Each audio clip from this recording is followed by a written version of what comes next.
Hi friends, Manjushree home cook channel থেকে সবাইকে স্বাগত জানিয়ে আজকে আমি আবারও একটা রেসিপি নিয়ে চলে এলাম, যা পুঁই শাক সঙ্গে পুঁই ডাঁটা আর কুমড়ার একটা রেসিপি। এই পুঁই ডাঁটাটা দেখতে পাচ্ছেন, এটা আমার ছাদ বাগানে আমি তৈরি করেছি। আজকে দুটো কেটে নিয়েছি আপনাদের সামনে কুমড়োর রেসিপিটা করব বলে। তাহলে এখানে ডাঁটাটা কেটে নিয়েছি, কুমড়ো আর আলু একসঙ্গে কেটে নিয়েছি, কেটে ধুয়ে ভালো করে পরিষ্কার করে নিয়েছি। এখানে মেন যে চমকদার যে মশলাটা, ওইটা কিভাবে তৈরি করলাম আপনাদের সামনে নিয়ে চলে এলাম।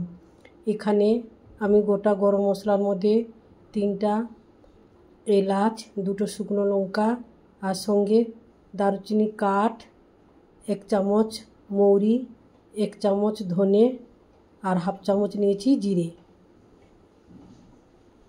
নিয়ে এগুলো সমস্ত উপকরণ আমি শুকনো কড়াই ভেজে নিব।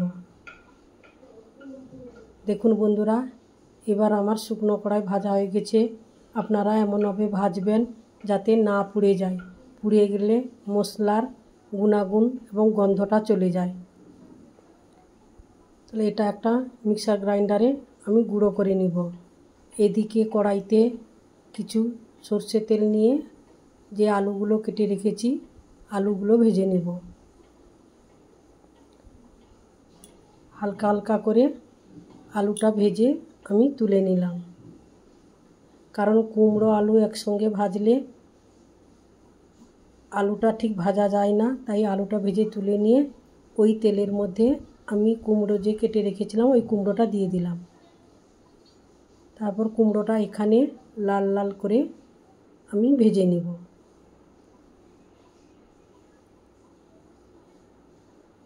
এখানে কুমড়োগুলো আমার মোটামুটি ভাজা হয়ে এসছে, এবার আমি তুলে নিব।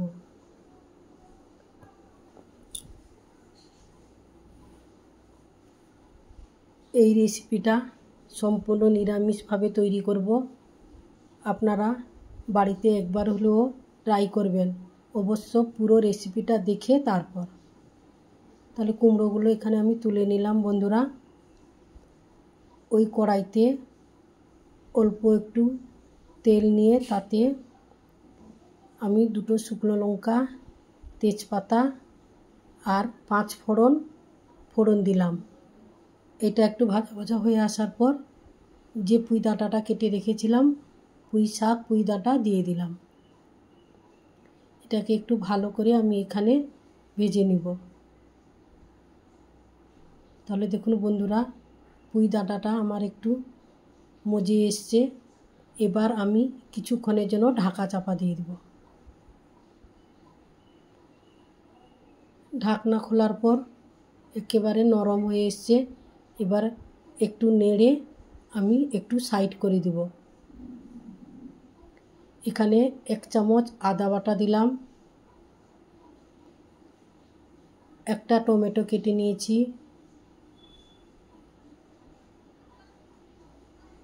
তার সঙ্গে এখানে 1 চামচ হলুদ গুঁড়ো দিব। হলুদ গুঁড়োটা দিয়ে আমি ভালো করে এখানে পুঁই ডাঁটার সঙ্গে ভালো করে মশলাটা কষিয়ে নিব।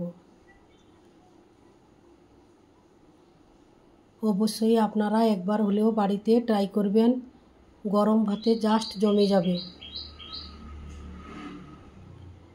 অল্প একটু লবণ দিয়ে দিলাম, দিয়ে একসঙ্গে ভালো করে আমি কষিয়ে নিব। যে ম্যাজিক মশলাটা তৈরি করেছিলাম, এটা আমি গুঁড়ো করে নিয়েছি। এবার সেই মশলাটা থেকে এখানে আমি 2 চামচ দিয়ে দিব, আর কিছুটা রেখে দিলাম। তরকারি হওয়ার পর নামানোর আগে আগে দিয়ে দিব। এবার পুঁই ডাঁটা, মশলা, আলু, বেগুন এবার 10 থেকে 15 মিনিট ভালো করে কষাতে হবে। আবার একটু লবণ দিয়ে ঢাকা চাপা দিয়ে দেব, কারণ সবজি তরকারি আস্তে আস্তে ঢাকা দিয়ে দিয়ে রান্না করতে হবে। বন্ধুরা, এখানে স্কিপ করে গেছি আমি জল দেওয়াটা। এখানে আমি গরম জলটা অ্যাড করেছি।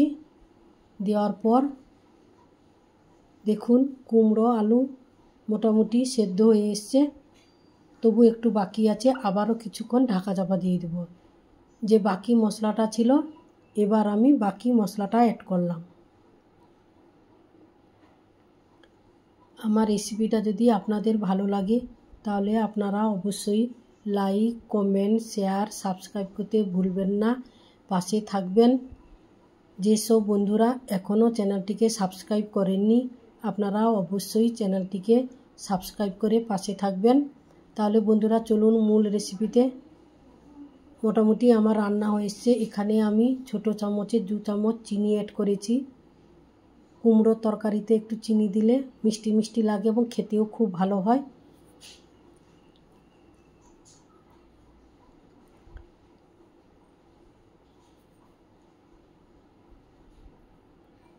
তাহলে আজ আসছি, আবারও অন্য কোনো দিন অন্য কোনো রেসিপিতে আপনাদের সঙ্গে দেখা হবে।